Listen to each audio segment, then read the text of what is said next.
Welcome to the Dingle Literary Festival. This is a pre-recorded interview, and as such, there will be no questions at the end, just to remind everyone. I'd like to begin by introducing Emma, who is the author of What White People Can Do Next.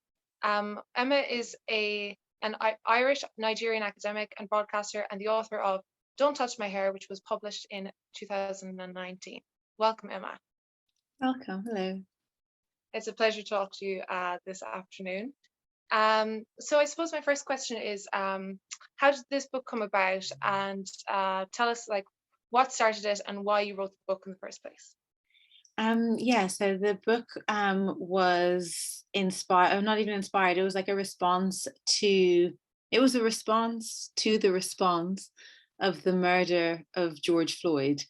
We were living in a period whereby sorry, one second. We were in a time where it was in the height of the pandemic, and there had been, this brutal killing of George Floyd that was recorded and widely disseminated online. I've never watched it, by the way. I've never seen that footage and don't intend to. But there was it triggered like a global response, and I guess across the world, people just responded to started talking about racism to a degree that I had never seen before or experienced in my life before. And it seemed like there was a long overdue kind of acknowledgement and desire to kind of finally do things differently, which, as I said, is long overdue. However, this was mostly happening on social media because we were in isolation, we were in lockdown rather, and a lot of social media discourse is, while social media discourse just really skewers often towards the reductive and the, let me just say the reductive. And this was such an important conversation to be having. And beyond the conversation, these were really important things, changes that needed to occur in our society. But the way a lot of it was being framed and approached, I was concerned that I was seeing what was essentially a historic opportunity for change being squandered. And one of the things that disturbed me actually was a lot of the discourse around allyship and the kind of some of the mainstream discourse around anti-racism itself, and specifically allyship with this book. I could see that it seemed to be it felt very, certain questions and concerns were dominant, but they seemed very ahistoric, very kind of untethered from all of the work that, kind of grassroots activists and Black intellectuals of the past have kind of already done. And a lot of it just felt, like it was actually reproducing some of the problems it was purporting to want to overcome. So I wrote the book as an intervention to that. It was never my actual desire really to write about white allyship. I just felt like I saw this opportunity being squandered. Yeah, and I suppose, I remember quite distinctly, like the Black Square, like there was a lot of harm being done on social media as well, like the Black Square being shared and stuff like that, that people had a problem with. And I suppose the book is called Allyship to Coalition. Could I ask you, could you describe the differences between those two states? So allyship was not appealing to me, because like in many ways I talk about this kind of trajectory from like white saviorism to allyship, and how allyship reveals itself, or kind of can be situated within this same the same trajectory, that we see this kind of figure of the white savior. And when I was so basically in the current kind of anti-racism, or in the anti-racism discourse that was, you know, mainstream and popular in the moment that I wrote this book, there were main tenets of it, and some of them were things like do not expect to be taught or shown. So there was this idea that this was just like a phrase that you heard a lot: do not expect to be taught or shown. Okay, and then the other thing that you heard a lot was Google is your friend, and I was Google like, is not your friend. Right? So I was just like, okay, so I'm a well-meaning, well-intentioned white person who wants to be a good ally, wants to contribute to anti-racist discourse.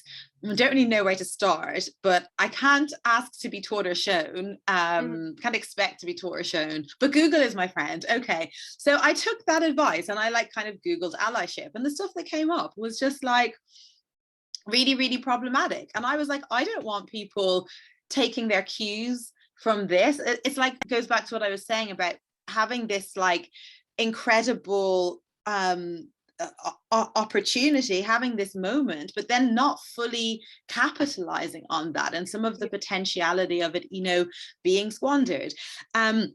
So some of the stuff as well in that moment to someone to put something in Google as an ad, and it takes them to something else. It's like, it's not a reliable source of information. It's not a fixed entity. The cream doesn't rise to the top on Google. Thank you. So you see the limitations. And then also, like, there are certain things that you see being said as though they're like received wisdom. No, there are certain things that are received wisdom that you see being repeated all the time, and then you're like, no, there's not actually consensus on that. There are lots of other Black voices and Black thinkers that actually, you know, have argued the opposite of this thing that's become like the dominant thing in lots of the mainstream discourse. There's lots of stuff that's contested, but you don't necessarily see that. You just see this often in the mainstream anti-racism kind of discourse. You just see these very like these what's the word, this kind of rhetoric, you know, that doesn't really help you think critically, but more tells you what to think, and what to kind of regurgitate. And it's not necessarily, as I was saying, a lot of it seems, a lot of social media discourse is quite reductive and seems, you know, actually removed and untethered from the environments that it was generated in. So I go back to like people whose names we hear a lot in these spaces, you know, people like Audre Lorde, people like James Baldwin, like the Black Panthers, all of these, I mean, they're all quite different to each other, but all of these like radical voices who we've kind of taken like, you know, buzzwords and sometimes phrases from, but we're not really like engaging with their deeper insights. So I thought like a lot of the current mainstream online stuff was really ahistorical and was kind of taking stuff and almost like distorting it and removing it from its context. So I wanted to reconnect with some of that organizing of the past, some of that critical thinking of the past that is actually really inspiring and really like liberatory and far more robust than what a lot of the current the kind of current online discourse seems to be. So when I was Googling allyship, you know, it was as one is kind of advised to, the stuff was coming up that was like, you know, really hand-wringing and really like self-flagellating, and it was like I was seeing stuff like, oh, the allies' needs must be secondary to the needs of the marginalized person or of the victim. I was seeing lots of references to the ally and the victim. And I was like, the victim and the ally. Again, this was making me think of that like white savior dynamic. And I think that's something that I'm particularly alert to, having grown up in Ireland, like in the 80s and 90s, the huge kind of, most of the things that were known or ideas that people had about Africa or Africans, for instance, a lot of it came from the missionaries and kind of like the Catholic Church. And there was very much this idea of, you know, Africa as this place that was in need of kind of charity and help and assistance. And it was like a place that required, and people who required the kind of benevolent, charitable assistance of white people. That was such a dominant like theme when I was growing up. And in certain ways, in many ways, actually, allyship kind of, you know, fed into and reproduced that kind of narrative. And I was like, that when we have a discourse that says that allies' needs are always secondary, I'm like, how is that a stable place to build a movement from? Who tells you to kind of like diminish your own needs to kind of help others? And I'm like, who is that even appealing to? You know what I mean? That's not a very that's not like a world building practice. The type of personality that would be appealing to, I must diminish my own needs. My needs are secondary to the victim's needs. The type of personality that would be like arousing or appealing to is somebody that's probably inclined towards a type of, you know, saviorism tendency. Mm-hmm. Anyway, so for me, coalition is about identifying, coalition is about creating solidarity, whereas allyship is about, it's like kind of offering charity at the expense of solidarity. One of the other things that frustrates me a lot about social media generated kind of social justice discourse is the way it's really atomized and doesn't go far enough in, actually is atomized and it doesn't go far enough often in joining the dots. We hear people kind of throw around, people are like, oh, capitalism, anti-capitalism, but actually a lot of the discourse, particularly around anti-racism, actually has no analysis of class, no analysis, no kind of analysis of capitalism. Again, if you look at those people that I referenced from the past, like the Black Panthers or Audre Lorde, the Combahee River Collective, most of the people who were very proactive in these in this kind of organizing, they were socialists or Marxists. So they have this kind of like critique of how the inequalities perpetuated by capitalism are actually really central to the racist structure and system that we live under. But that seems to kind of again be missing from a lot of the current stuff, as does a conversation around class. Race almost seems to, or race and class seem to be conflated. And so rather than really so because there's this lack of a kind of underpinning theoretical framework, I feel like, you know, dots aren't always drawn to connect different things. But once you kind of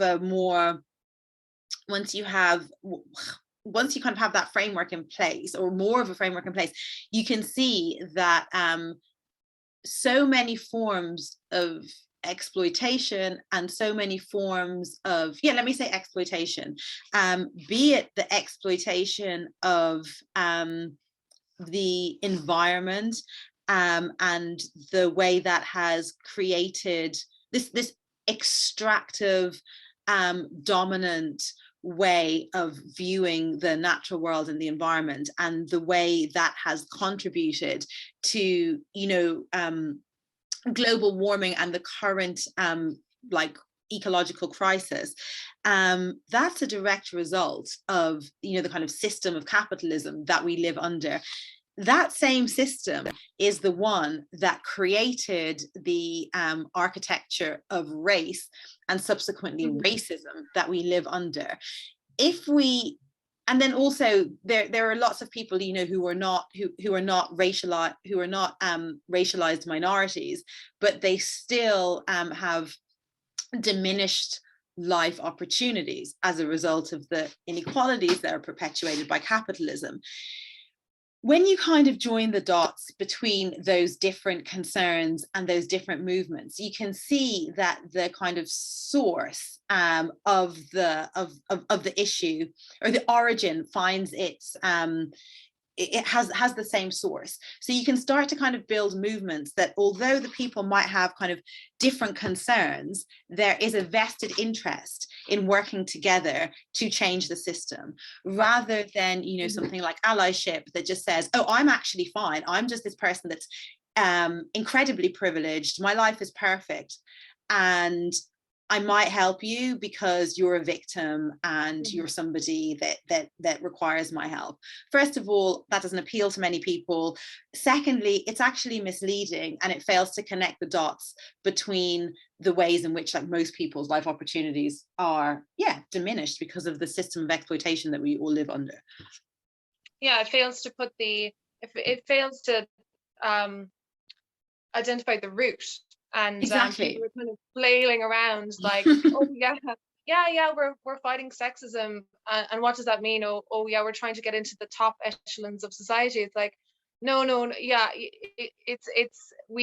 I have felt that since the Black Lives Matter movement last year. I felt myself have far better understanding of what we're actually doing. I was like, oh right, we're all actually, it's capitalism, and then I really understood it.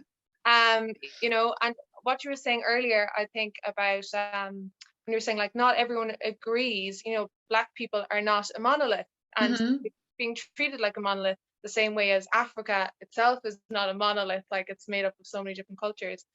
So it's such an important conversation that we stop extracting the what people are saying from the root, and stop abstracting it, because I'm sure you've seen MLK has been used, his words have been used by conservatives the world over, and you know, at the time he was a socialist, obviously, right? And yeah, it's like, oh no, he wasn't just saying let's have a dream, he was saying let's have a whole new system.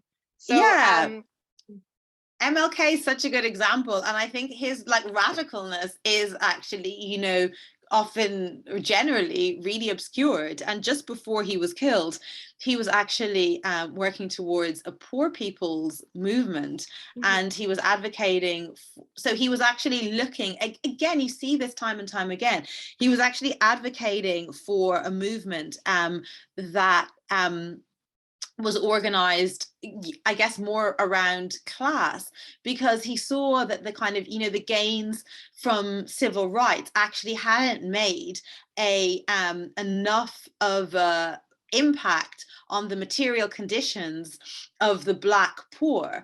And he saw that, you know, so many people in the country were you know, we're suffering diminished life opportunities, like impoverishment, and identified that if you could kind of tap into the fact that that was happening across the board and across racial divides, that would be, you know, this huge movement that's like so big that its demands can't really be ignored. And he was advocating for, like, I think it was like a form of kind of universal basic income type thing. So yeah, but you hear little about that kind of dimension of his legacy. And I guess he didn't get to come good on it because he was killed shortly after he'd kind of started moving in that direction. But you see that happen so often, like again with the Black Panthers as well, more so than being based around kind of like a rigid identity politics. They were like revolutionary socialists. I mean, there was like a schism in the party because there were different, again, Black people are not a monolith. There were different directions that the founding members believed they needed to go in. But certainly Huey Newton, who was one of the founding members, was was kind of willing to work with, you know, radical white people and other kind of like radical groups. I think he distinguished quite strongly between kind of radical white people and liberal white people. And then you have somebody like a really powerful example is Fred Hampton, who was the head of the leader of the Chicago chapter of the Black Panthers. And yeah, he started this Rainbow Coalition that he saw that there were other groups of people who were not Black Americans who were also suffering as a result of the same system that was most oppressive to Black people. He wasn't saying that groups, so he basically started working with a group called the Young Patriots, who were these like disenfranchised white Southerners, and then another group called the Young Lords, who were like this Puerto Rican former gang. So for the Young Patriots, he wasn't like, oh, they're experiencing racism. Like, as white people in America, they were not experiencing racism. White people don't experience racism, but they were experiencing, you know, like a lack of opportunity, really shit living conditions, and police brutality, you know, in the area that they lived in. So he identified, you know, enough common ground between these groups that would be imagined to be diametrically opposed. And in fact, if they were to fight each other, as everything has kind of been set up to create the conditions where that would be the case, they obviously wouldn't be working together. But were they to come together and work together in a coalition, again, it's bringing on so many different interest groups because the root kind of concerns, you know, are the same. That again, yeah, he saw the potential to create again a mass movement that would be impossible to ignore. Obviously he didn't get to see that through to fruition, but that was the aim. And then it's like so much of the current discourse just seemed not even to be aware of this recent history, all of these demands for people to do the work. But I'm like, well, I don't really see who's doing the work, because if more of us were doing the work, we would see the links between this organizing of the past and what's happening now. And there's a great deal that we could learn from that. And I mean, if the Black Panthers had been demanding the kind of allyship that seems to be popular now, I don't think they would have really they wouldn't have the enduring legacy. They wouldn't have been perceived as a threat. One of the most important elements of revolution or change is education, and like that can't be underscored. So I suppose your work really is to trying to really ground what is happening in the stratosphere, is that the word, back into like historical reading and theory and movements. Yeah, I was actually going to say about the Rainbow Coalition, but I couldn't remember his name or exactly who said it. To my shame, the only thing I know about Fred Hampton actually came from the movie that came out recently about it. So I have like little notes, but it's something that definitely that story needs to be told far more widely. Yeah. There's a good article about review of the new movie. Oh, it's not that new anymore, but of that movie, written by, I can't remember the guy's name. He's like this Nigerian American writer, but he says that the film actually kind of obscures how radical Fred Hampton was, and kind of like presents kind of a Fred Hampton light kind of version that people still haven't really grappled with, like kind of what a radical figure he was, or it's not necessarily like conveyed in that film. But I guess if the film I don't think it's exactly, I don't, people are like, oh well, this was different in real life. You know, there's this kind of onus on films to, I'm like, films aren't actually documentaries, but if they bring greater, if they introduce a historical period or a character to an audience that was otherwise unfamiliar with them, we know that there are lots of limitations to Google. However, there is still a lot. There is still a lot that we can, you know, explore and discover online about these people once we're aware of them. So like ideally what would happen with your book is that people go Googling, or people go looking for the reading, and they come across your work, which is far more like is far more robust than, you know, 10 slides on Instagram that tells you like, this is why racism, point 1, point 2, point 3, you know, which are, I think Instagram, and that it has a space, right? It's a marketing platform, but there should be more stuff that people are led to. Yeah, exactly. And I see things like kind of I see quite complex histories and phenomena presented on Instagram, and they're showing like a very, no, not just Instagram, just like online, you know, and they're showing, and it's not just social media. I'm starting to see like so many opinion pieces and think pieces that are written, and their sources seem to be primarily these online infographics, so they're also like super reductive and skewered. So yeah, it can be great for social media, can be great for introducing us to maybe ideas and concepts, but our learning cannot begin and end there.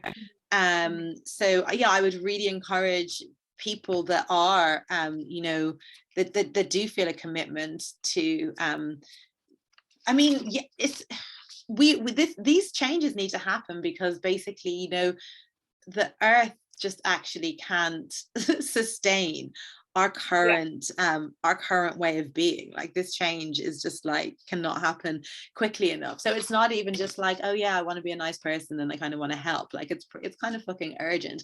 So I would really like encourage people to read like the bibliography and what white people, or the note section at the back of what white people can do next, has a list of you know, books and thinkers that I've just found really transformative, that I would encourage more people to familiarize themselves with. If I were to ask you, what can white people do next, you would say they should read. Yes, there's a section in the book, read and dance, because there are also other ways of knowing, understanding, and disseminating knowledge. And also what white people can do next. Like, very early on in the book, I talk about my own discomfort with the title of the book, and like the problems inherent in speaking to a generic global category of white people, you know. One of my major concerns with like the current anti-racist discourse is, while it doesn't, as I said, it doesn't engage with class, doesn't engage with capitalism, it has this like almost fetishization of privilege at the expense of really engaging with class or capitalism. But the other thing it does that is so pernicious is it actually like reinforces almost this truth status into these generic categories, black and white. And rather than it so much of it starts from a starting point, as though those categories are just natural, foundational categories that just exist in nature, rather than coming from the starting point that these are categories that are invented in the 17th century in order to enshrine a notion of white superiority and black inferiority, that they are intimately linked to the early phase of global capitalism that we now live under, those racial categories were very useful in consolidating wealth, in justifying and facilitating a system that consolidated, wealth for certain groups under a form of global capitalism. And any discourse that doubles down on the truth status of those generic racialized categories, black and white, and actually does the work of race for it.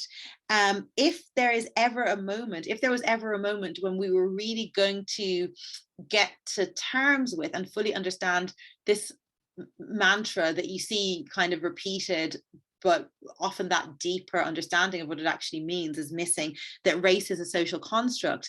If there was ever a time where we were going to mainstream an understanding of that, it would be now. And I don't really see that happening. I see people repeating the phrase, but I don't think there's necessarily the deeper understanding of what it means. And I certainly don't see enough reference to why, where, when, and how those racial categories were invented, and the work that they seek to do. I just wanted to ask you about one thing that I've seen. I was listening to your Blind Boy podcast interview. I think it was in that one where you talked about the new Irish word for person of color, and that you said like, oh, it's a pity that they gave up, or that we're not using the term Gurram. And I actually saw on TikTok there are a group of Black Irish people who I think it's Gurram is the name of the organization. And I thought that was interesting that people might be actually adopting it. And I'd love to know what you think about that. Why do you like the term Gurram, or why do you think we should keep it, and why you just like the new term that it has been invented for person of color? So yeah, I know that organization Gurram, and I think again it just shows that there's not like consensus around these things. Like Black people think differently to each other in the same way that white people do, and a term that one person might find really like mixed race, a term that one person might find really problematic, another person might use very comfortably, and we should be able to respectfully accommodate those differences. This is why I detest social media discourse, because it's not generally about respectfully accommodating those differences of opinion, but it's about kind of these polarizations, and kind of not allowing debate, and not allowing nuance, or kind of not allowing that diversity of opinion, which is the kind of basis of, I guess, like robust kind of debate and the development of the development of these ideas. But I totally get why people wouldn't be comfortable. Sorry, I'm just trying to think. So for me, why Gurram is interesting is because it's a term that predates this invention of race that I'm talking about in the 1700s. So it's kind of inherently decolonial, okay? So it's something that exists from beyond and from before this taxonomy, this racialized hierarchy of people, and these invented categories of Black and white, which were invented to, from the earliest inception, whiteness becomes associated with this idea of inherent superiority and virtue and kind of all that's good, and then Blackness by extension is like the opposite of that. So language or terminology that exists outside of that ordering of the world, it is exciting to me, because we should be trying to look at the world outside of that ordering of it as well, because that ordering of the world has really created like more devastation than I think we can. Yeah.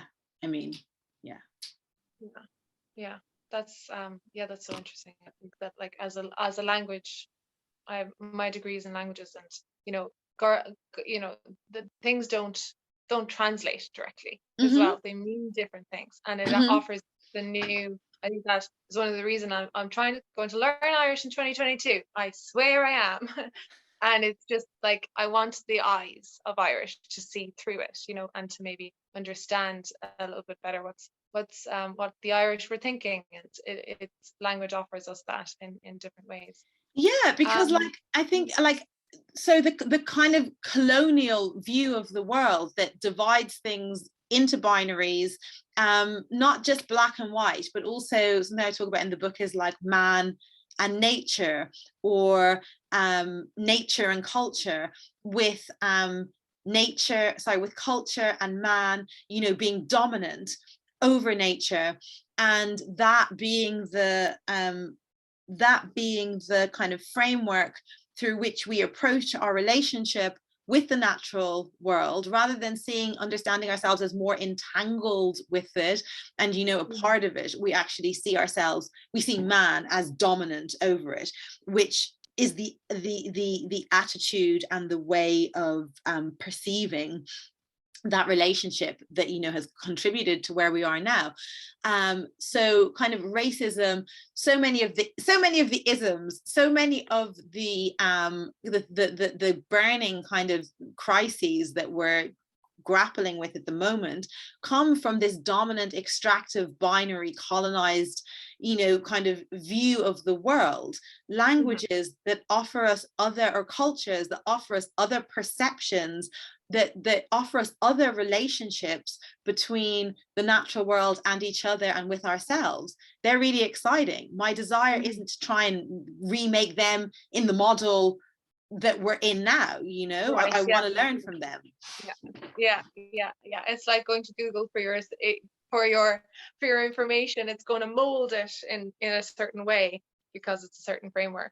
Yeah, and I'm going to learn. Yeah, I'm actually doing an immersive Irish course this summer as well. I'm really excited. yeah. Yeah. Oh, I'd love to. Yeah. I need to. I think I'll have to find a really good. Might get a private tutor or something to come over and hound me. Okay, I think that is all. That was an absolutely wonderful conversation. Thank you so much, Emma. That was so enlightening, and an absolute privilege to talk to you today. So just want to say thank you. And for anyone watching at the moment, our next online event is going to be Column Tobin at 5 p.m. So I think that is everything. Thank you so much, Emma. Thank you so much as well. And yeah, it was lovely talking to you. Mhm.